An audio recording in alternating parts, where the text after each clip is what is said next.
truth is that in my team, the NIS placed a mall a long time ago. You know, kweli. I have a mall on my team. Because when I got an accident in Embo, for me, nilikataza Wakenya, no, don't speculate.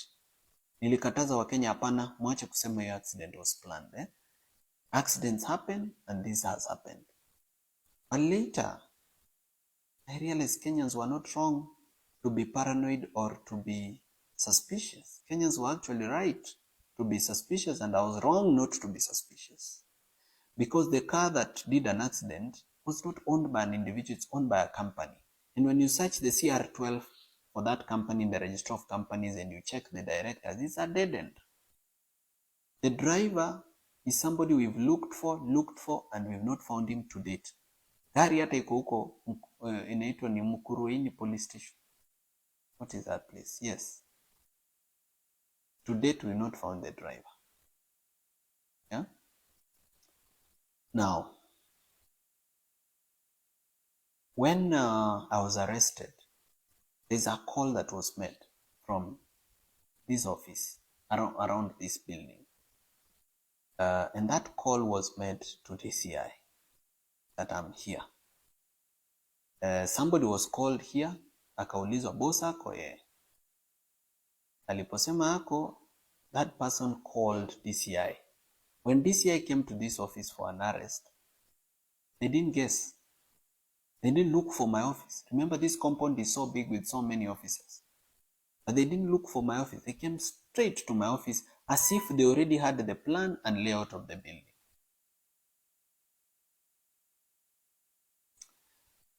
When bombers happened, okay, when I was arrested, this mall was not there. So whenever bad things happen, hakuangi anywhere near. Bombers, this person is a very close person in my team and should have been at bombers, because kama naenda bombers na team yangu imenijoin, mbona yeye ana miss na kwake ni karibu na bombers?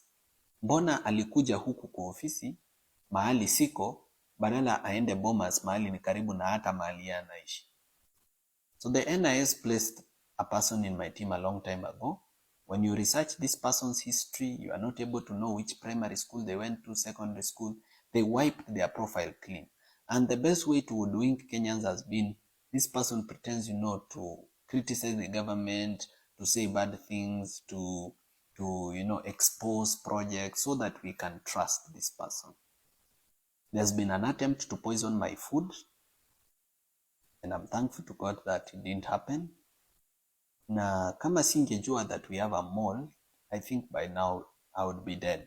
But I'm grateful to God and to the various Kenyans who've been sending me information, telling me be careful about this person. And I have now become very serious about my security. I now have an advanced intelligence team that goes to the ground before I go to a public event and does, just checking what is the feeling among, For example, in Bomas, I walked into a public event which was organized by ODM and which people had been mobilized and paid money through in buses, and where there were goons paid waiting for me because I had said I'm going to Bomas.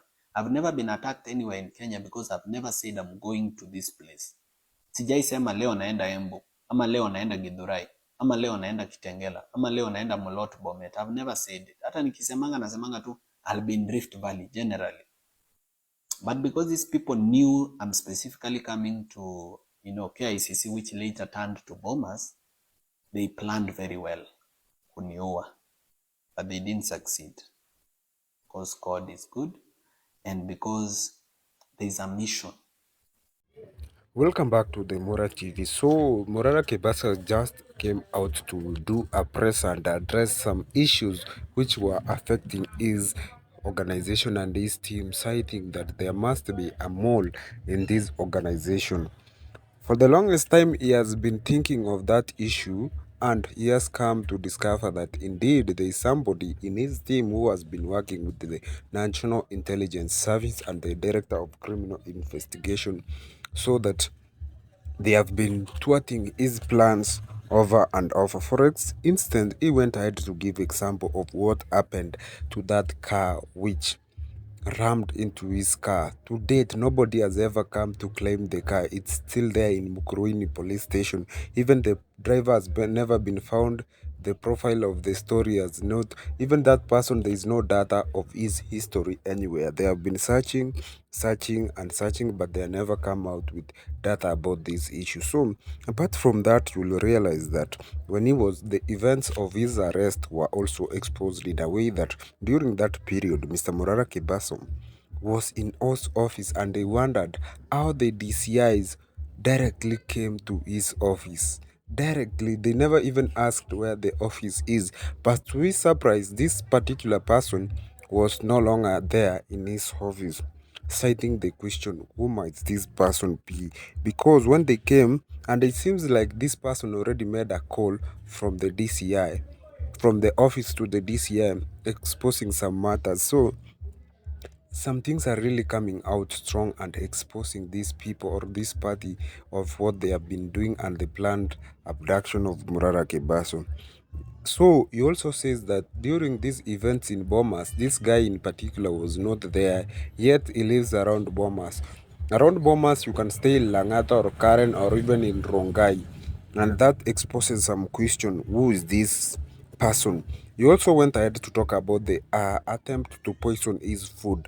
His food has been attempted to be poisoned several times, and since he knew there is a mole in his team, now it's very clear that his life is in danger. And Mr. Morara Kebaso has just said that from now henceforth he must take full charge of his security because the way things are going, they might not be good in the coming days. He survived an assassination attempt and he must be careful. So he said that in Bomas, people were mobilized to kill him because events that happened during that day in Bomas, they were supposed to eliminate him. So that's it for today. Make sure you keep it Mora TV. Many more stories to come.